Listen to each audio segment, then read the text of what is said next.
Let's begin. Welcome to another edition of Political Pitchforks on AM 1280 The Patriot. This is Jeremy Munson, a former state representative, and I'm here with Susan Sjogren-Smith, a longtime political activist.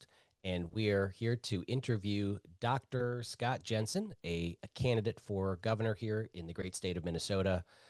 Scott Jensen, as you may or may not know, was our endorsed candidate 4 years ago to run against Tim Walz, hot on the heels of Walz's detriments that he's done to our state during the COVID lockdowns, things that I have never forgot, that I don't want to see again.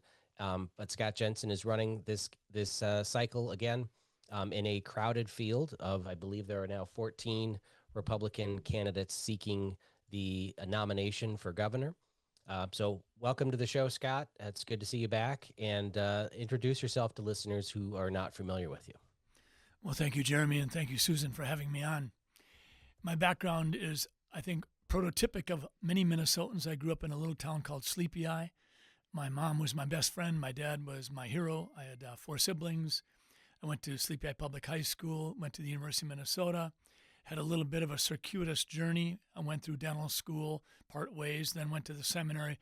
And in the year I was in the seminary, I made 2 big decisions. I was going to pursue a career in medicine as a family doctor, and that worked out. And I also was dating this really cool chick, and I asked her to marry me, and we've been married 48 years. So I've had a wonderful life. Mary's a veterinarian. My 3 kids have been absolutely impactful on my life and the view I take towards life. My oldest is an anesthesiologist. My youngest is a family doctor. We're not quite certain what happened to the middle child. He's a lawyer, but we've learned to love him just the same. And we've had a lot of fun. I served in the Senate for 1 term for 4 years. It was a disillusioning experience. I felt like there was a real lack of intellectual curiosity. I ran in large part because I thought I could impact substantially on health care as well as transportation and education. I was on the school board for 10 years, chairman of the school board for 3 years. I ran multiple referenda, called a lot of administrators on the carpet regarding what they were doing with curriculum. I think, unfortunately, I had the opportunity to watch public schools make a terrible shift when there was a decision to focus on not phonetics in reading, but instead recognition and memorization. I happen to believe that memorization is a powerful tool to develop the brain, but when it comes to reading, spelling, languages, you need phonetics. I don't care whether you're talking about learning English, Spanish, French, German, or Chinese. You need phonetics. And then obviously we all got a real kick in the pants during the COVID pandemic when the experts told us that it was okay to cover up people's faces while 1, 2, and 3-year-olds were trying to learn languages. So, yeah, it's good to be here. And people ask me what distinguishes my campaign from the other 13.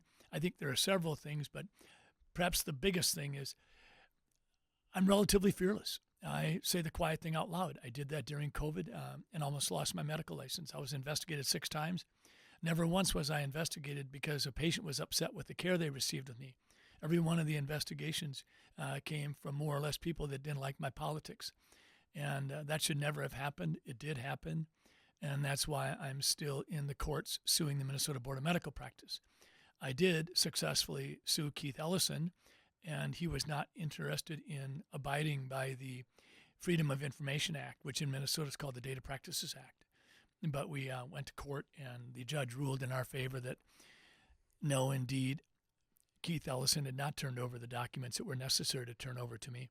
And rather than have the case stretch into the future, we came to an agreement that Keith Ellison and the Attorney General's office would indeed turn over documents to us. That was interesting. The listening audience might find it interesting that one of the things we learned through those documents was that all it took for the Minnesota Board of Medical Practice to initiate an investigation into me was someone literally screenshotting a Democratic press release that was nothing more than a hit piece on me. And they sent that to the Board of Medical Practice and said, I think Scott Jensen's reckless and should be investigated. And boom, we were off and running with another investigation. Ultimately, all the investigations were dismissed. There was no disciplinary action taken, and that's why I'm suing the medical board. Well, that was So your fight against the medical board was one of the reasons why I supported your campaign last cycle, because you showed that you didn't back down, where most people, when their careers and their personal finances were on the line, you continued to fight. And I'm thankful for your battle in that race. And then full disclosure for the listeners, I have not endorsed any candidate in the race for governor, and I am talking with all the candidates. My hope is that I can help every candidate improve their campaign to be the best candidate they can be for our state. And then I'm, letting the endorsement process play out, and hoping to find that great candidate to back for the primary in general, if it goes to primary. So thank you, Scott, for your fight on that, because health freedom is so important. And like you, I ran for the legislature because I wanted to be an agent of change within the healthcare system, health insurance, the pharmaceutical, industry, to lower drug costs, lower healthcare costs, and bring some free market principles to that arena. And like you, I found that the legislature was not the place where things were going to be changing. Which is amazing, Jeremy. don't you think? I mean, Yeah. that's people think they elect people to the legislature or to Congress so that we do make change that's necessary. A problem arises. If there's a law that's either makes it worse or could be better, that we think that those people are going to be able to actually do those things. And in fact, what we've been learning, and we've been trying to educate people by having legislators on who talk about the real process and how it occurs. And the truth is, it's unless something becomes like some crisis driven by the media, it's very difficult actually to change anything. And often the things the media drives are the worst things that we end up getting involved in the middle of. Right. Well, I think that when if you're I can elected, say, go ahead. I would say that, we're going to get into talking about ICE, and we're going to talk about fraud in the next segment. But in your opinion, Scott, how much is the cost of health insurance or the cost of health care still front and center on the family budget? Because we just got our updated costs for next year, and we're pushing $40,000 in premiums for our family of four. And that is a substantial cost to our family. So I still feel like it's front and center. But where do you feel the same way, or do you talk to a lot of people that are on government or employer subsidized programs that don't really see that pain? Well, we just put two issues on the table, so let me tackle them both. First off, we talked about why isn't there more intellectual curiosity? Why isn't there a greater willingness to have the conversations? And Susan, your point's extremely well taken. Part of the reason is because it's hard. Healthcare is hard. It's complicated. You've got a third-party payer involved. We talked briefly before the program started about what's happened to people who are disabled, who need cares and things like that, and how the rug is being pulled out from underneath them. But I'm convinced that one of the big problems, and I don't know that Jeremy and I agree on this, but I think one of the big problems we have in our legislature is a lack of term limits. Mm-hmm. We get elected. We artificially think we've gotten smarter because we got elected, but all we did was get a piece of paper. Right. Oftentimes we get dumber because now we got a big head that can sometimes barely fit through the door. And instead of listening as much as we should, we think we're wiser than we are. We think we're more knowledgeable and more experienced than we are. And that's unfortunate. So then we don't have discussion. I remember serving with Jeremy. He was in the House, I was in the Senate. And there was no question that Jeremy got the big picture when it came to understanding what third-party payers did to that relationship between provider and patient. So I'm a huge believer that when you move your three priorities from God, constituent, election to election, God, constituent, you've now placed the constituent third place. And I think that happens a lot. Now, getting back to Jeremy's question directly in terms of how much do I think this sits on the kitchen table when people are having discussions, it's incredibly important. And I think part of the reason it is because it is taking up 10 to 20% of a family's income. And I get so frustrated with Republicans for not leading on this. They don't normally lead unless it becomes a crisis. If you look at the 2016 and 18, they didn't get on board that pre-existing conditions needed to be talked about until it's too late. We'll talk more about this after the break. You're listening to AM 1280 The Patriot.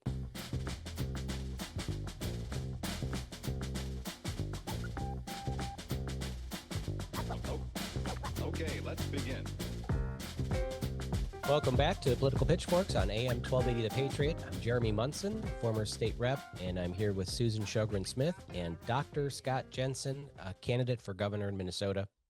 Scott, we were talking about the cost of healthcare, the cost of insurance, and how this still is a kitchen table issue for so many Minnesota voters, even though there's a lot of other issues out there that we'll get into. But you want to expand on your kind of positions and how we can address this if in a Jensen administration? I think the biggest thing is I'd ask people like Susan and you to help lead the conversation under a Jensen administration. The Republicans absolutely have earned criticism by not being willing to lead. I was speaking about the fact that they were behind the eight ball before they would talk about pre-existing conditions. They were behind the eight ball when it came time to talking about insulin, which is a life-saving medication that we can't be sitting around having diabetics literally dying because they couldn't get a hold of something that should literally be penny cheap. But I think the Democrats have made mistakes over and over again by not recognizing what a huge value it is. And so if the Democrats are going to say, well, we're going to have illegal immigrants come to this state and they're going to get free care, but we've got more than 50% of our veterans in Minnesota not having a usable insurance plan. We've got hardworking moms and dads and families that are spending 20% of their income trying to get health care, and even that isn't a guaranteed network that they can rely on. When the Democrats do this, and then they say, oh, and by the way, let's have single payer so that we can solve all the problems. Well, at that point in time, you may as start looking to the sky to see ice cream cones dropping as well, because that's not going to be a fix. You've got a delicately balanced system that I'm convinced is on the brink of collapsing. We've got overutilization. We have medications that are frequently started because the physician has gotten sucked in to the pharmaceutical message, where all of a sudden they're selling a high-buck drug instead of using a generic drug that could be affordable. The patient gets 6 months of freebies, sort of mentally and emotionally gets hooked to this drug, and then the rug's pulled out from underneath him. The patient is told, well, you're going to have to pay for it yourself or your insurance. The insurance looks at her and says, no, we don't pay for that drug. It's not on our formulary. Now, all of a sudden, you've put that patient in a heartbreaking position. Shame on the physician. Well, and even for the people who have medical assistance, what's happening now is a switch. It used to be that medical assistance would always pay for the generic. Now, actually, we're finding people, I'm getting calls from people, their insurance company is paying for the generic, and the doctor prescribes the name brand, but the insurance company won't pay, and Medicare, Medicaid is now refusing to pay anything. So people literally cannot get their medication, period. They can't, because the pharmacy says I can't distribute it to you, even if you offer to pay for it yourself, because you're on Medicare, Medicaid. Susan, this is why I felt like when I was in the Senate, we did the legislature an injustice by not having Jeremy Munson have a chance to lead these conversations, because he gets it when it comes to insurance. But instead, Jeremy was perhaps a little abrasive and maybe a little bit more outspoken than some people wanted him to be. And so he was sort of benched, and he wasn't able to sit next to the coach. He was way down at the other end of the bench and didn't get any playing time until the last minute of the fourth quarter. And that was a problem. So we never tackled the topic. And we're no farther along, no better off than 10 years ago. We literally are like Rip Van Winkle. We fell asleep for 10 years. And that's why I'm grateful that Jeremy's running again. I think we're worse off, actually, because I think these healthcare companies now, because of Obamacare, we've had this whittling away of, for example, like if you have Medica and you used to be able to go to a Health Partner doctor. Now, Health Partners, the insurance company runs Health Partner, the whole deal. And they now no longer will allow Medica. They won't even let Medica pay. They've switched. So I think, and then you see like the CEOs, the pay of these people. Their pay is going up. They're actually not for profit. What they actually are is they funnel their profits to their CEOs and their administrative people. They funnel the profits away, so they are nonprofits, but they're not.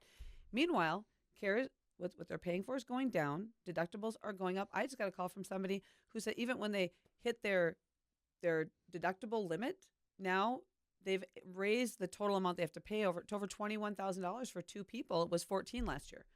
Well, the other thing they've done, Susan, is they've created new buckets. Right. So you may have a deductible you thought you met because that might have been in regards to office visits and evaluation and management codes. But then they'll create another bucket that the patient has no idea exists, and it might be procedures in the office so that if you get a wart frozen, whoops, you start all over. So you're paying for the wart. You get a precancerous lesion, whoops, you're starting all over again. Now, this is a crazy situation. Jeremy, you've got to have something thinking that you want to say. I mean, look, getting into the weeds on all these stories, like I tell politicians, if you want to bring out emotions in a town hall, hold a town hall on healthcare. Because you'll get Republicans and Democrats there bringing their explanation of benefits and complaining, yelling fraud, yelling everything else. It's very personal. I want to share one story about Scott when we served in the legislature. I wanted medical price transparency.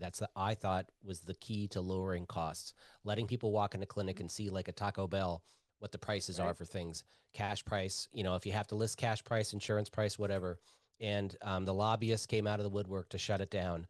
And one of them came in my office and told me, look, the Speaker of the House, who was then Kurt Dowd, assured me that your bill's never going to get a hearing, so don't even bother writing it. We wrote a bill for you that says you have to request in writing, and we have 2 weeks to tell you what things are going to cost, and then you can, whatever. It was a BS bill. I threw it in the trash in front of him. So I worked with Scott to write a bill that would require that the clinics have to post at least the top, services that they offer, cash price, average of private health insurance cost, Medicare and Medicaid pricing, so that people can see the cost shifting and they can see how their doctors aren't making money with Medicaid patients. And the caucus wouldn't let us get it through. So Scott and I both in committee amended it onto a must-pass bill. And of course, people couldn't vote against it when you make an amendment in committee. And we both got it through, and it was signed into law. But we had to fight our own caucus and all the special interest groups that wanted to shut that down. To me, that was telling that Scott really does want to do what's right for people to lower the cost of healthcare. So I just want to leave it at that. I think it's a very important issue. Personally, I see it in the district, but I think we need to continue talking about it for this race this year. I agree, and it's unfortunate, but we have an absolute vacuum of leadership right now in the governor's office, and that'll probably segue into another topic. But because of that absence of leadership, we haven't had any movement on healthcare that really is sustainable. So we do need to put this on the table down the road. But for now, obviously, there are such hyper intense issues on the table that people want to hear about. Yeah. So let's jump into talking about ICE. And I mean, well, first of all, I mean, I'd love to talk about fraud, but we should, because that should be the issue front and center. And Democrats know that it doesn't poll well for them, so they've really escalated the ICE issue in Minnesota with all these protests, some of them turning violent. But where do you see the governor's failures on what's going on? Is it in his messaging, in his lack of actions, or where do you see? I think it's a total lack of leadership. Mm-hmm. I think Tim Walz presented himself to Minnesota when he first ran for governor in 2018 as a thoughtful, moderate individual who had some ideas about some progressive policies that might make life better for people. He talked about One Minnesota, which could literally go down in history as the most idiotic slogan in terms of matching it up to the kind of leadership the man exhibited. So I think this is just a total lack of leadership. There are no questions that politicians don't always get along, especially if they're on the opposite sides of the aisle. But Tim Walz and his administration has been an incredibly irresponsible administration in terms of spending money that we don't have, they don't have. So we get some of our money from the feds. And so Tim Walz thinks that the feds are going to just sit around and watch billions of dollars get frittered away. It isn't going to happen. So if Tim Walz finds himself on the opposite side of the President of the United States, if he thinks that the President of the United States is going to kiss Tim Walz's ring, that isn't going to happen. If Tim Walz needs help to get common ground found so that we can start to have Minnesotans come together, because we're seeing businesses fractured right now, in part shut down because of things going on, whether you're talking restaurants, hospitality, building trades, things like that.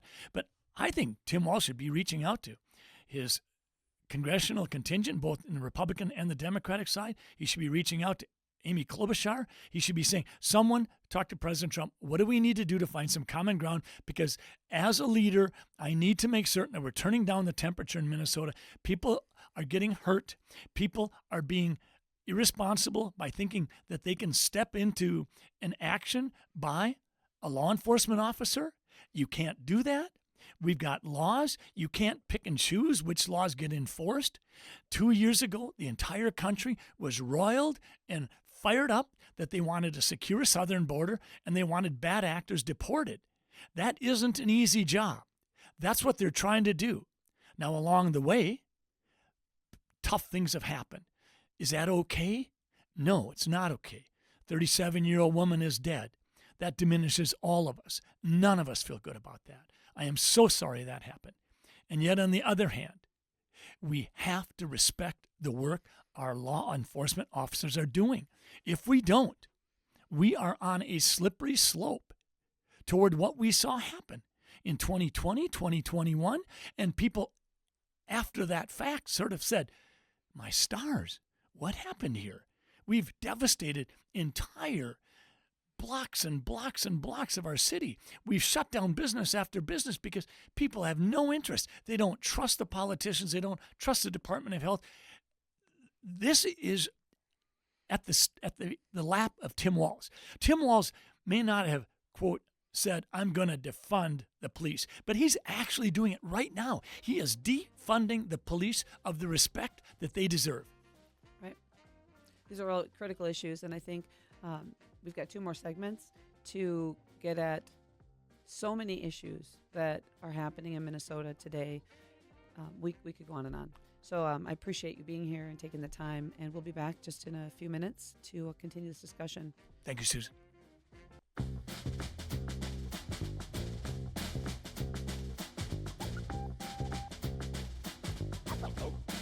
Okay, let's begin.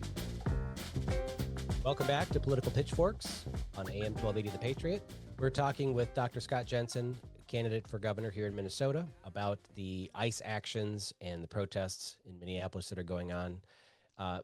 One of the things I made a post on Facebook this week because I read a great article in the Star Tribune talking about how Angie Craig and Amy Klobuchar supported the Lincoln Riley Act, which is the driving force behind this increase in law enforcement in Minnesota to enforce, to gather up all of the criminal, illegal aliens here in our state. And the Peggy Flanagan is highly critical of both of them because of their actions. Now, Amy Klobuchar didn't vote for the bill, but she voted to move the bill forward to pass the Senate. So she was responsible. She supported it, and like most politicians, love to vote for it and against it so they can have both positions. But she is one of the people responsible for that bill passing, and I think Angie Craig actually voted for it. Scott? How do we address this in our state and get back to talking about fraud? How do we tie the Democrats into this as well so that we can all support law enforcement for the safety of our community? I don't think we need to try to tie the Democrats into this. I think they are already tied to it. And I think most people recognize that. I don't think people out there are really interested in seeing this become a partisan discussion. I'm getting phone calls at 8 o'clock at night, text messages at 5 in the morning. People think that as a candidate, I have some political clout, which I do not. I think that we need to start just saying, okay, we have laws. The laws need to be enforced. We have police. These are the peacekeepers. Without law and order, we have anarchy, and literally more death will occur. We need to expect our leaders to lead, and I don't think Tim Walz has done so. I think Amy Klobuchar is being very, very strategic, and I think we just need to say a couple of straightforward things. If there's a shooting involved, it should always be investigated. That's just protocol. No questions. If law enforcement officers are doing their job, then they need to be respected. I don't know where this idea came from that John Q. Public can interfere with the work the legal work of a law enforcement officer. If we can start there, I think we can build common ground and move out from there. It seems like a logical premise, right? Yeah. In my post saying that I was going to be interviewing you, I asked people to post questions for this interview, and I've received hundreds of questions. Overwhelmingly, a lot of people in Minnesota want to have you clarify your position on life. There was some confusion last election where you appeared to be very pro-life, and then after the election, you came back and talked about how Republicans need to be pro-choice or something like that. Can you clarify what your position is on life and how you see things being able to be changed in Minnesota? My wife and I have 3 children, and we're very, very grateful for that, but we had to work very hard for that. We had 3 miscarriages, one of them in the second half of the pregnancy. We had some trouble with infertility, so we had to engage in infertility tools and things like that. And I don't mind sharing with the listening audience that if you want to take the fun out of the bedroom, schedule your sex. That's one way to really take the fun out of it. So anyway, I've always been personally pro-life, and so is my wife. It's something that's just part of our DNA.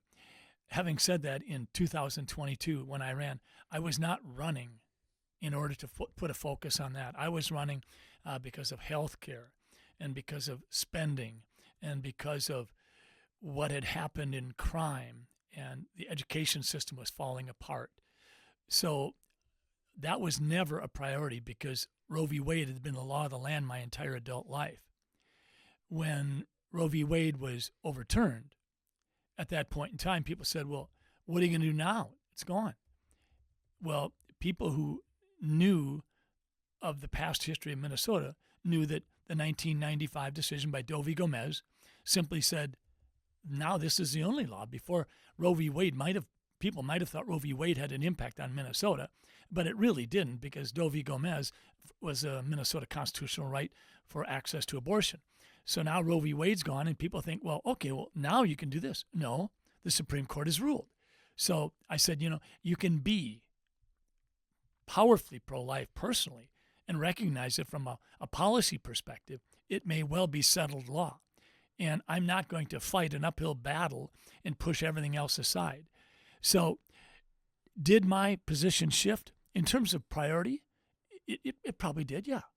And I think I talked to tens of thousands of people, and they said, listen, we get it. We've got Doe v. Gomez, 1995. That's not going to change. And I said, okay, so if that's settled law, there are things that are not settled. Do we have the right equation in regards to parental notification? Could we do a better job of streamlining adoption? Can we do a better job of providing family planning tools for everybody, accessible and affordable?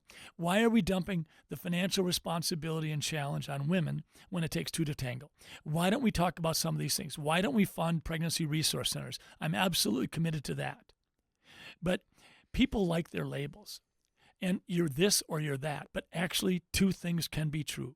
You can be powerfully, personally pro-life and recognize that the state in which you live has established policy through the Supreme Court which says access is preserved. I think the MCCL has done a horrible job of actually leading a conversation. They'll do smear tactics, whatever they need to do. I think people need to understand that the MCCL has, over the last year, I think, spent $1 million more than they got in revenue. If you go on AI, they'll talk about MCCL potentially having some financial difficulties. We've gone from 10,000 abortions a year to 14,000. I reached out and talked to Don Parker with MCCL and said, Glenn Gruenhagen told me he wants to lead a charge to limit abortions to the first trimester, even to the point of a constitutional amendment. And Don Parker railed into the whole prospect and said that Glenn Gruenhagen was taking a pro-choice position. I said, what do you mean? How do you say that? And he said, because then you're ordaining that you can take life the first 13 weeks. And I said, well, what's your suggestion, Don? He said, we're going to have to wait it out. I said, wait what out? And he said, the Supreme Court composition will shift over time and we'll have to wait. And I said, that's 12 years. And he said, that's what we got to do. I said, so you're willing to take 14,000 years 14,000 abortions every year for the next 12 years. We could do something right now. We could reduce the number of unplanned pregnancies, and we could cut down the number of abortions. And he wasn't interested. So as far as I'm concerned, Jeremy, on this topic, we're not having honest discussions. We should support women and children. We should provide a continuum of care so that women don't feel like they're alone on shaky financial ground. We should do far more than we've done. And I think that we can literally recognize that two things are true right now. In Minnesota, from a policy perspective, access to abortion is a guaranteed constitutional right. There's only two ways that Don Parker with MCCL said it could be changed. Wait for the composition of the court to change or use a constitutional amendment. And he said that the MCCL is adamantly opposed to any constitutional amendment putting some sort of limit on it because he ordained the taking of life up to that point. I asked him about the 6-week heartbeat bill in Florida. He said that one's okay because they don't say it's okay to do abortion in the first 6 weeks. They just say that after 6 weeks you can't. And I said, Don, you're dancing in circles here. So I think if we're going to have a discussion about it, let's have a discussion about it. But enough with the name calling. Well, Representative Tim Miller authored the heartbeat bill. I was a co-author. We took a lot of heat for it, and MCCL would not support that bill. So your bill, Jeremy, if you had done that bill, can you imagine how many less abortions would have been done? Yeah. Well, so here's a question. If you are elected governor, I don't see a way that we're probably not going to win the House and the Senate, so we would have a trifecta. And if the heartbeat bill got to your desk, would you sign it? I'd have to look at it. Bottom line is I'm not going to sign bills that are going to be ruled unconstitutional by the Supreme Court. It's not your decision. Just put it into law and let your attorney general defend it. As a governor, I would not participate in the process or the practice of signing bills that are unconstitutional. Okay. All right. Let's talk about guns. We got 2.5 minutes. If you're governor and there was a constitutional carry bill sent to your desk, would you sign it? I have my conceal and carry. I believe that in Minnesota you should be able to carry as an adult as long as you're not ineligible. I think that if you're talking about constitutional carry across every state border in the land, I don't think Minnesota can make that decision alone. If you're moving from a state that has to Minnesota that has different laws, so I'd have to look at that. But in terms of constitutional carry within Minnesota, when you become an adult, yeah, I'm comfortable with that, absolutely. Okay. And I think but I'd like to go further than that, Jeremy. I think we're not focusing on the priorities.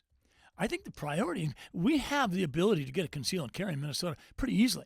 I think why aren't we doing more to get castle doctrine protection so we can protect our homes? Why aren't we doing more so that we can stand our ground? We aren't having these discussions. And when you and I were in the legislature with a Republican House, a Republican Senate, we had the chance to do these things, and those discussions didn't take place. We never had one darn hearing on castle doctrine.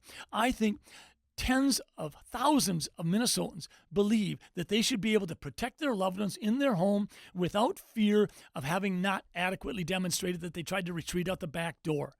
This is an important issue to me, and we don't have those conversations. Yeah, no, it's great.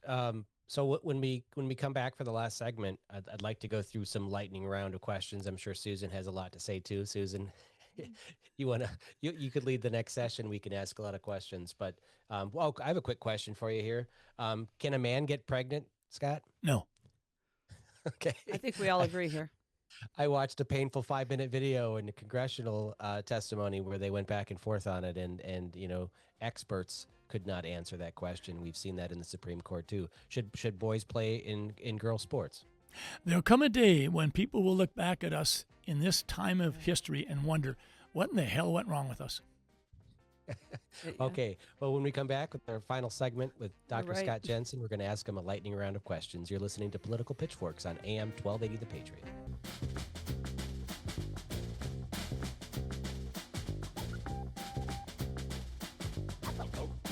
Okay, let's begin. Welcome back to Political Pitchforks on AM 1280 The Patriot. We are here with Dr. Scott Jensen, running for governor here in this great state of Minnesota. One of the reasons why I wanted to have Scott on the show this week is because there's 14 candidates running. We've interviewed a lot of them. Last week, we interviewed Mike Lindell, and I told him, I said, look, you've got about an 80% chance of winning the primary, maybe 50 at least, because there's so many people crowding the establishment field, and you're in your own lane. So, and with great name ID. And Scott, I would say the same thing about you. I think you have a very, very good chance of winning a primary if we have 4 or 5 of the more moderate Republicans running in a primary with you. I put you in that same category, and you are different because everyone who votes in the primary, almost everyone is going to know who you are because you were the candidate last time. So I think you have a really good chance of winning the primary if a lot of people run in the primary. What have you learned from the last election that's going to change your election this time? What are you doing differently? Thank you for asking that question. There's no question that if you're going to run a second time, and that's the first time I've ever lost, but there has to be some element of repentance, if not outwardly, at least inwardly. And I think in my situation, I think it has to be both. I was willing, and it was ill-conceived on my part, I was willing to talk about things at times that I either would not or could not corroborate. And that was a mistake. I remember at a rally getting a little jazzed up and making a comment about... This is about the litter box This comment. is about the litter box. And I shouldn't have made that comment. And I'm sorry I did. So that's one thing I learned. I think the other thing I learned is a campaign is a really difficult time to brainstorm. I can brainstorm with the two of you in between segments, but I've learned that you really have to be very guarded because I think in part it's worse in Minnesota than many places because our legacy media in Minnesota is so biased that you can do some really good work on dissecting a problem and how you might be able to come at solving some of the aspects of the problem. And the media here just won't hear of it. We saw it sort of front and center when Kamala Harris chose Walz to be her running mate. I think she reasonably made an assumption that Walz had been vetted 2 governor races. They must have gotten everything out on the deck about him. And they didn't because the Minnesota media was asleep at the wheel. So the national media went after him, and Harris had to be wondering, what the devil just hit me?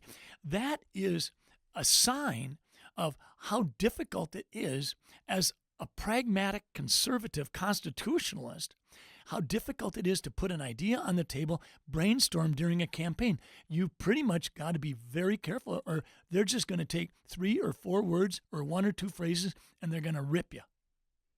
Yeah, I think this is one of the most serious issues we have, not just in Minnesota, but in the country. And because we don't have any investigative journalism in any major media anywhere in the country really anymore. And we have now people think conservative media and liberal media. And it's really falling to social media, oftentimes bloggers and, like the Nick Shirley guy or whoever to be doing research. The idea of research, interviewing, going actually to a building and trying to see what's happening. This issue of the freedom of the press is foundational to our country, absolutely foundational. But we have a press that has no interest in actually investigating truth. And I think anybody who runs on the Republican side in Minnesota needs to just be prepared that no matter what happens, the actual media of Minnesota will not be on the side of conservative values, period. It will not. And it will not be on the side of investigation. I honestly found that over the last 2-3 months, when I want to know what's going on in the world right now, I don't go to the Star Tribune's website. Right. I don't even pick up their paper until I'm good and ready to. Right. I go to X and I just do some streaming and I can usually get a handle on, okay, things are quiet here. We're okay here. The demonstrations. And I think I'm probably a little bit late on that. I think there's a lot of people who've made that shift before I did. The fact that I still get the Star Tribune, on one hand, I feel a little embarrassed by it, but on the other, I do feel like I need to know what the headlines are at least. And occasionally I think the commentaries and the letters to the editor are helpful for me to understand what people are thinking. One thing Scott, I'd like you to address really quick, because Jeremy, I'm going to ask him this question. I think the issue of family, the role of parents in their children's lives, has been under assault in education and healthcare everywhere.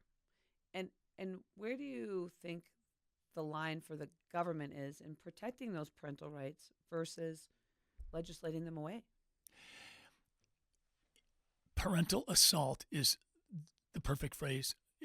It's been going on in terms of how we raise our children, in terms of what our children are being exposed to in the school districts, in terms of health freedom. We have seen parents' authority stripped away from them. If you don't do things a certain way, literally we now have government threatening to take children out of the home. Parents need to rise up. I'm so grateful that during the COVID years, the mama bears became this vociferous, angry voice that at least called the attention to the problem that you just mentioned, parental assault. I mean, we literally have government agencies calling parents to go to school board meetings terrorists. I mean, this is beyond the pale. This is a huge issue. And again, it's one of those issues that I'd love to see us spend more time talking about. Right. But we've got so many issues right now that I feel like that gets parked to the side. Health care, that's a huge issue. Parental rights, it's a huge issue.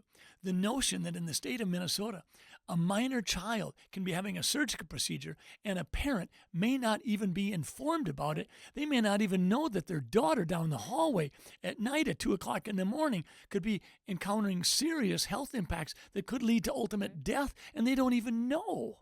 Right. And they by law cannot tell you. When your child's 13, you get the bill, but you don't have access to the actual treatment plan. Yet the child can't go to school and take an aspirin. Yeah. Right? Well, one thing that the child can do at school is get a free lunch, even though their parents make $250,000 a year and not in any social programs. Scott, would you work to reverse the free school lunch for everybody and go back to the old program of anybody that's on social programs or food stamps gets free lunch, but we shouldn't be subsidizing or paying for meals for Trevor and Minnetonka? Would you reverse that law? I would, but I'd go further than that.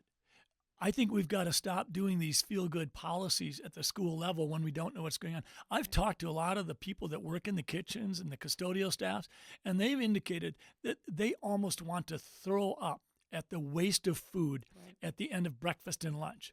We talk about caring for the world. If you put in the Google box how many kids in this world die every day of either starvation or a hunger-related disease, it's 9,000 kids a day, and we're filling up garbage cans with food that kids don't want to eat, and we're parading around like we've done something wonderful for them. And by the way, 49% of our kids are obese, so let's not think that we have to make certain that they're getting calories 24/7. By the way, a lot of the food that they're giving these kids is high-carb food. It's Absolutely terrible. Like, even my kids are like, it's just too sweet.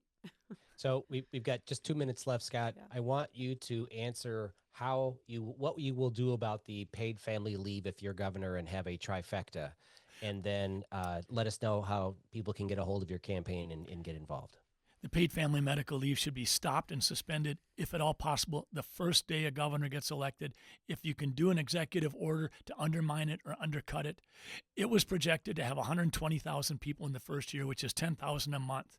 In the first 8 days of January, we had 25,000 applicants. We are on course to double, triple, or quadruple the amount of money that was projected to pay for this program.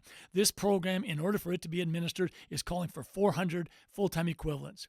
The number of companies in Minnesota that has 400 full-time equivalents is less than 2% of our companies. In other words, we just created another government branch that is larger than 98% of the companies in Minnesota. This is shameful, and it is going to crush small family businesses. People can get a hold of me at drscottjensen.com at our website. And I want to tell you this.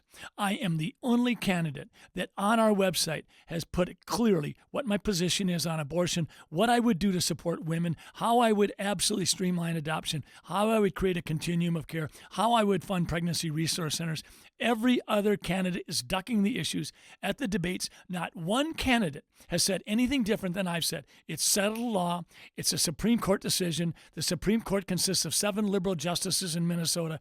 So I would tell some of these hardline pro-lifers to get off my back, look at what's happening, and let's try to win an election so we can actually do something to make certain that parents know what's going on in their kids' lives and that we can reduce the number of unplanned pregnancies. Because if we do that, by George, we will reduce the number of abortions, even if that's not a priority for Don Parker and the MCCL.